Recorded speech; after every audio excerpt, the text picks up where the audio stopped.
Good day, ladies and gentlemen. My name is Kārlis Bogustovs, and it's an honor to share my experience with you. I am an emerging Latvian artist who has been researching and introducing glass as an aesthetic medium within the context of the vibrant skateboarding culture. Before I start, I would like to thank the glass program of the Art Academy of Latvia and all of its professors, and of course, thanks to the board of the Glass Arts Society for giving me this opportunity.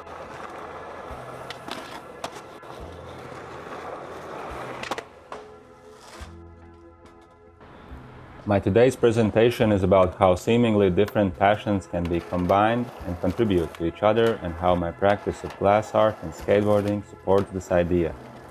I will guide you through the timeline of my experience in glass and skateboarding.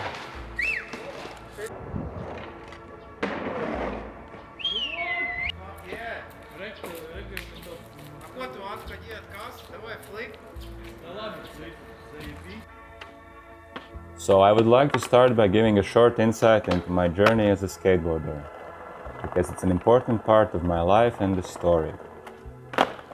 I have been skateboarding since 2003, when the Latvian skateboarding scene as it's known today was only starting to form. When I got my first skateboard, I knew that I'm going to ride it for as long as I could. I did not have a plan, but I had a goal to become a professional skateboarder, travel the world and skate all the time. I didn't become one, but because of skateboarding, I've had so many adventures that my devotion has paid off. Back in the day, one of the main obstacles was the local climate, as well as the early development stage of our urban environment. There was no indoor skate parks, and the very idea of skate parks in general for our government was something new. All the new tricks we learned had to be relearned in the season next year.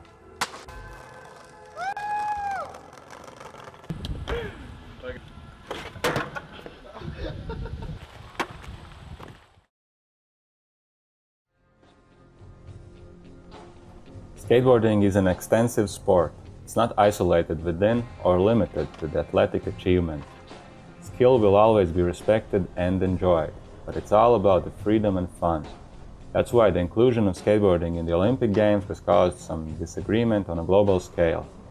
Besides the technical abilities, skateboarding involves a creative component that celebrates the sport's individuality, style, and artfulness, which is harder to judge objectively. The general public still perceives skateboarding as belonging in skate parks. However, these designated areas are but training grounds. Street skateboarding is in fact what is considered core skateboarding, since the sport originated in the street and is an absolutely different experience than one finds in skate parks or in sports arena. Good parks are always appreciated, but spots located in the streets and urban settings will have a different level of recognition. Over time, in our culture, they become international landmarks. Urban sports often ensure the revival of otherwise culturally stagnant public locations.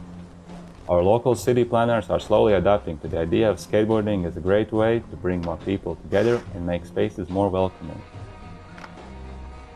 The cities that are exemplary in the planning of public areas, such as Barcelona, are always crowded with foreign skateboarders because of its rapidly expanding network of urban parks and pedestrian pathways. Skateboarders travel the world to claim landmarks with their skills. If a new trick is executed at a legendary landmark, it gets recognized and celebrated. Thus, it's a significant achievement to be the first one who lands a trick in a new spot. This culture has been around for 80 years, yet is still in an early stage of development, with plenty of room for evolution. The global movement of skateboarding is pushing its rights to be accepted in the streets through the positive impact. It is 2020 and not the 80s or 90s, when skateboarding was mainly associated with a trashy underground lifestyle and ravage. A lot of famous professionals who used to be wild in their youth are now trying to send a better message to the newer generations. Also, the rapid improvements of the internet technologies have made it much easier to promote and spread one's individuality, unique approach, and brand to a wider audience. Around the world, there are conferences discussing the topic in a local and global contemporary context. It feels like knowledge is not as shy as it used to be. New bits of information are surfacing and steering the culture towards a more meaningful future. I'm glad that this is happening, because we need people to look after this subculture. It's an exciting time for skateboarding, because we have merely scratched the surface when it comes to merging the sport with the arts and landscape architecture. So far, it has been happening organically, with architectural structures and modern art installations being used for skateboarding. Most of the time without permission, but more and more, society is becoming aware that problems can be solved when the urban environments are consciously transformed into useful spaces for everyone. I would like to point out that skateboarding is what led me to art in the first place.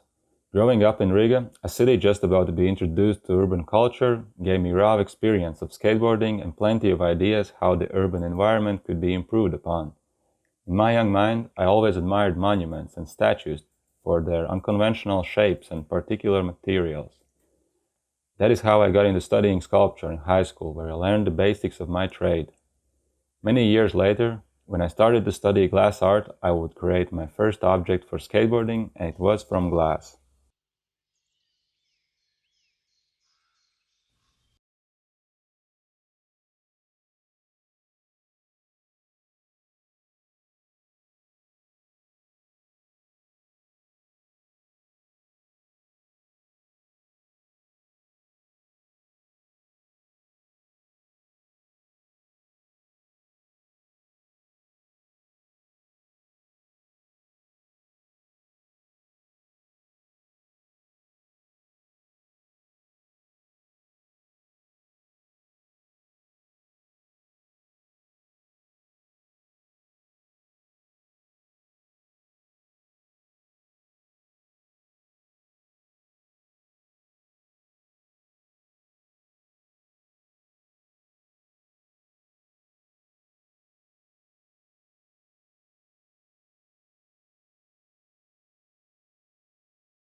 Although the glass objects were made in a rather frivolous manner, we still managed to have enough fun with them to call it a good session.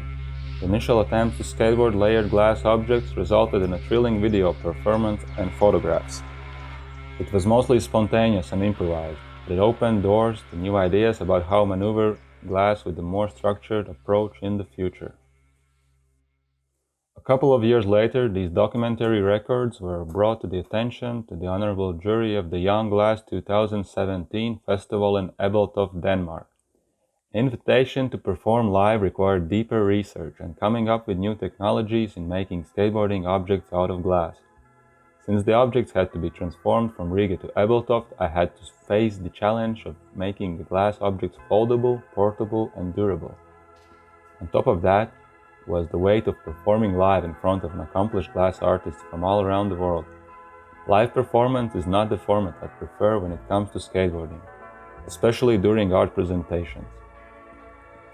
For it to look more impressive in that setting, either the performer has to be a professional skateboarder, or there should be a team of performers using these obstacles in a more choreographed way, giving the spectator a more saturated performance. Since we were limited in this aspect, the performance at Ebeltoft cannot be considered a complete success, but the spectators were incredibly supportive, and it is still the best glass art event I have ever participated in so far. After the performance, I was invited to participate in the International Festival of Glass 2017, Starbridge, UK, where I had the chance to meet many incredible glass artists. As for my performance, it turned out to be quite disastrous. The place was crowded, and my skateboarding performance was partly an attraction, but mostly a distraction. To perform live with a skateboard, the setting has to fit strict criteria. If it doesn't, the whole show can collapse on itself. And so it did at the beginning of my performance, while doing a slalom through the crowd in an attempt to get the right angle and amplitude for the maneuver. There was not enough space, so I lost my balance and shot the board right into the ankles of the festival's director, Janine Chrisley. Luckily, Janine could just walk it off, but lack of preparation often can lead to such incidents. Overall, 2017 was the most insightful year in my artist practice, and a great chance to see the world of glass art, which motivated me to explore further.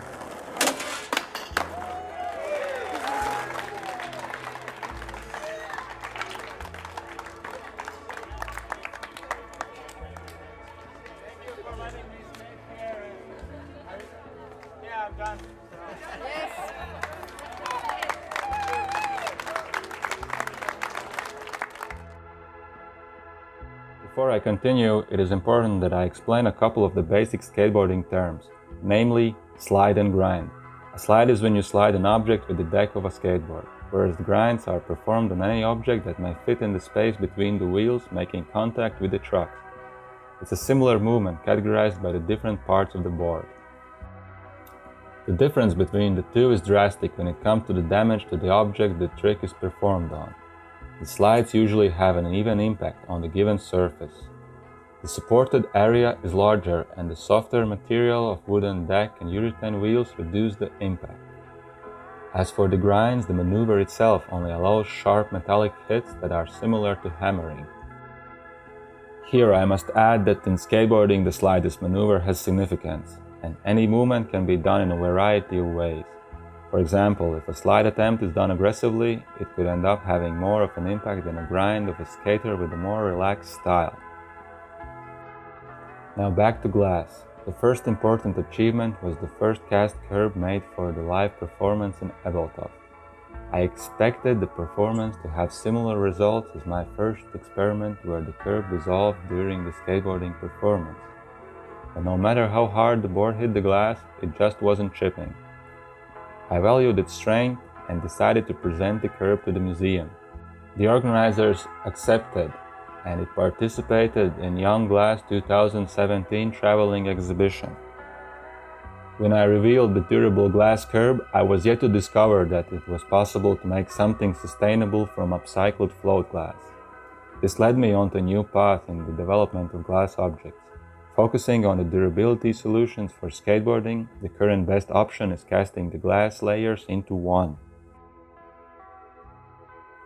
That same summer, a good friend of mine, Madars Apsa, approached me saying that he would like to contribute to the project.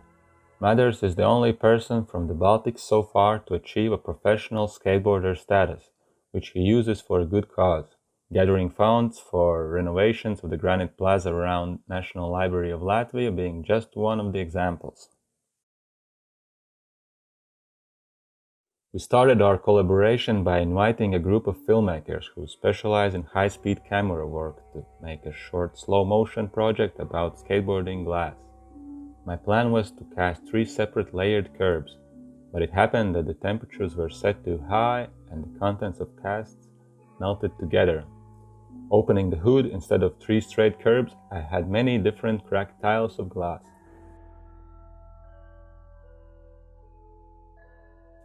The only option was to go with what we had. Before the filming session even had the chance to start, while helping with the transportation of the glass object, Madars cut open his shin with a sharp edge of glass.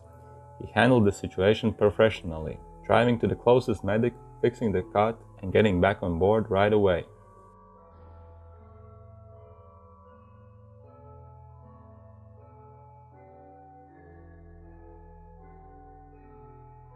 This time the curbs weren't as firm as the one in Ebeltoft. The chipping of the glass was captured on film perfectly, which justified our efforts. It was one of the hottest days, and we were on a concrete frying pan, hiding blocks of glass that looked like ice.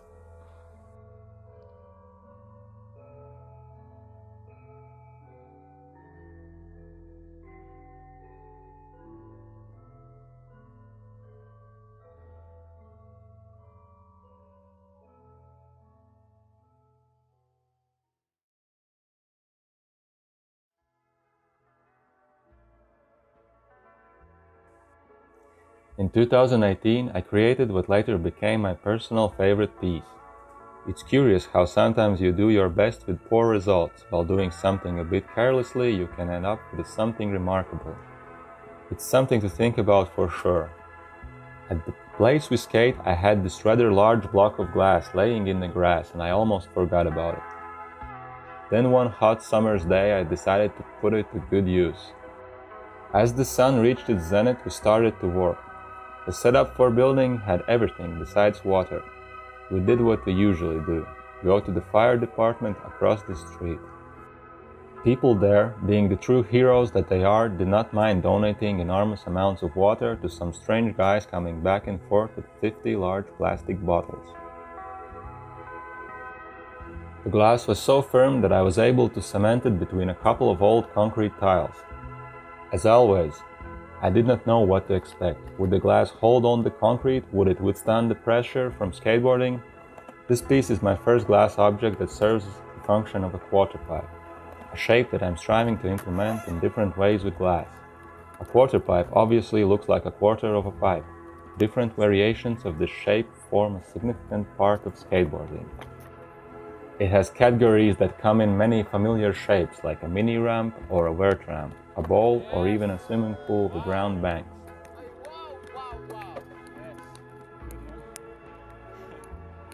Yeah, the front truck even came with the glass. Oh yeah, the click. The glass quarter pipe is also the only object that I have ever been able to leave outdoors in an open space. I left it at my favorite skate spot, which unfortunately is also attractive to vandals who threw bottles on the floors, spray tag everything, and make an overall mess. As it was left in a publicly accessible space, the lifespan of this piece was expected to be a single photo session, or a few days at the most. I was surprised to find it still there after 1 year, surviving intact the cold winter. Later it was tagged by some graffiti bumps, but still had not been broken at all. I had to remove the glass because I was leaving the country and the site was to be bulldozed soon after. Madars was inspired by the new quarter pipe, so he offered to invite his sponsors and build something remarkable together, to which I agreed. It started out as a simple idea to make a larger version of the last project, but after the location was chosen, the project got 10 times heavier. None of us knew what we were signing up for. I trusted Mother's choice to place the upcoming creations on the property of the National Art Museum of Latvia. It is a central and recently renovated area with perfect concrete flat ground. It's a rare phenomenon in Latvia, that's why you can see skateboarders there all the time. At the moment, they go there only for the perfect surface of the flat ground. At best, you can find a wooden bench to skate, but it's not advisable, for many reasons. The objects there are not designed for this type of interaction. There was an interesting occasion involving the same territory. The building there has the glass roof, which also is the floor of a stair gap. The skater is able to take off from the smooth concrete and land onto the glass. Several times it was done successfully, but one skater managed to crack the protective surface layer of the glass by executing a faulty landing. Yellow press made it clear with the headline, "Skateboarders shatter museum's glass floor." The public was devastated, and the solution was to kick us out of the area entirely. The glass floor consists of several toughened glass windows, and soon the others were starting to crack. At first they just swapped them for new tiles. But now half of them have been damaged from normal use, without the help of skateboards. It was later discovered that they had been installed incorrectly. It was the quality of glass and the lack of proper planning that caused the panels to crack in the first place. Currently it is allowed to skateboard there, on a condition that we stay on the concrete flat ground. With our project there, we wanted to improve the area and show that skateboarders aren't that bad, that we can contribute in a positive way. We aim to prove that glass, when properly installed, is in fact a surface that can be skated safely. We started by meeting the director of the museum, who to my surprise supports skateboarding. The only thing now was to get permits from different institutions that administer the area. The amount of permits needed grew over in time as the work of reconciliation continued. I found it kind of funny that the project got wrapped up in so many obstacles of bureaucracy that no one was even bothered by the idea that we intend to install a publicly available glass object for skateboarding. The intended deadline was 5 months away, meaning that everything had to be done at the same time. It was an all-in situation for me since I was the only one fully invested in this project. I know now that it's not entirely wise to take on such tasks, but it's an opportunity to achieve something more than usual. The worst part was that till the very end I had no idea if all the 7 institutions involved would green-light the project. I got to learn the order of things the hard way.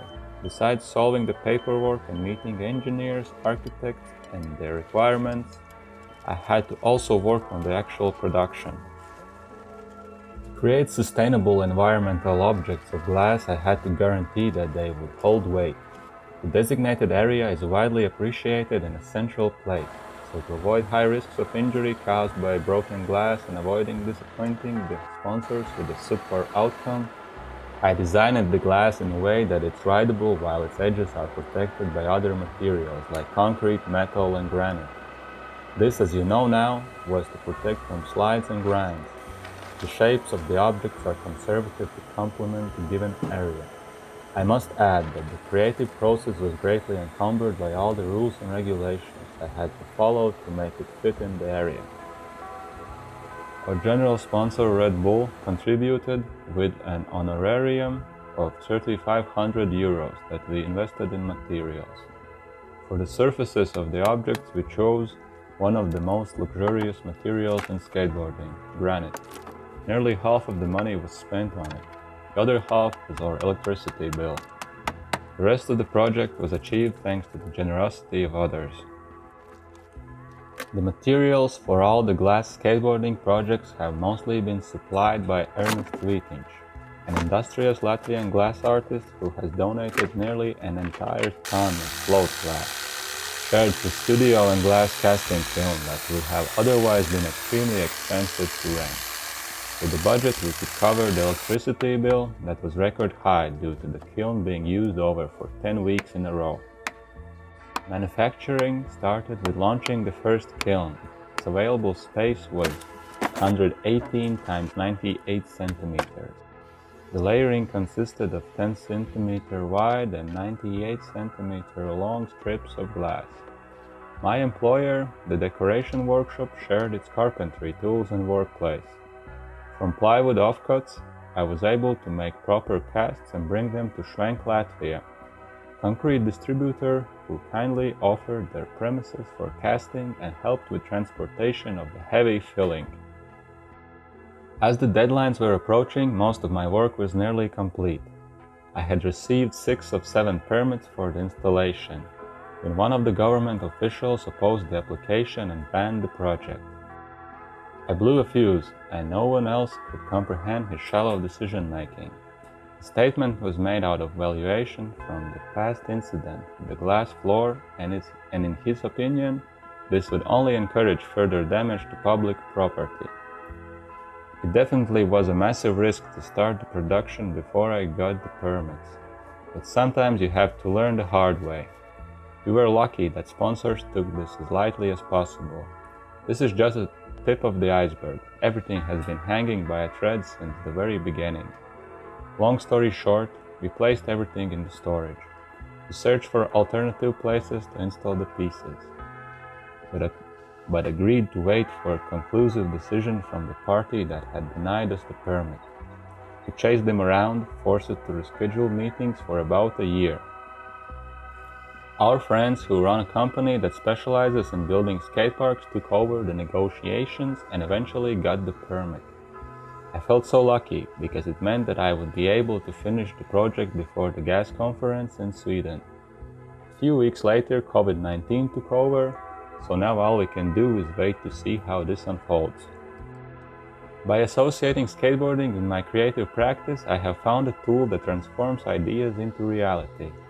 Without getting into detail, it is important to mention that any form of support, such as sponsorships or collaborations for the glass interactive landscape projects, have mainly come from within the skateboarding community.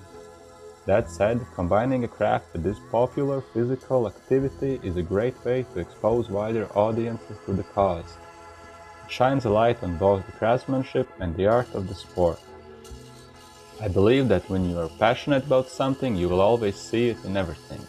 Like I always see opportunities for skateboarding in any place, whether it would be a curb on a street, a set of stairs, or a handrail. Sometimes I float away and see smaller shapes of skateboarding-friendly curves, ramps on edges, and people's faces. In conclusion, I would like to encourage everyone to embrace your passions and explore new ways to integrate your interests in life.